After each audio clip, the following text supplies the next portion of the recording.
tinalo ng Golden State Warriors ang Detroit Pistons sa score na 111-93. Makikitang malaki ang agwat ng points na paint ng Pistons laban Warriors at magkapareho lang sila ng field goals made. Papaano natalo ang Pistons sa larong ito? Sa paglisan ng shooting guard na si Klay Thompson ay dumating naman si Buddy Hield na isa ring shooter.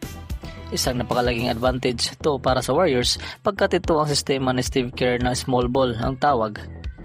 Nadagdagan ng mga shooters at maging big man ng Warriors ay tumitira din ng tres.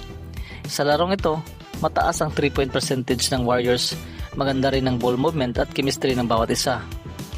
Para sa'yo, isa pa rin bang threat ang Warriors sa West? Please comment below.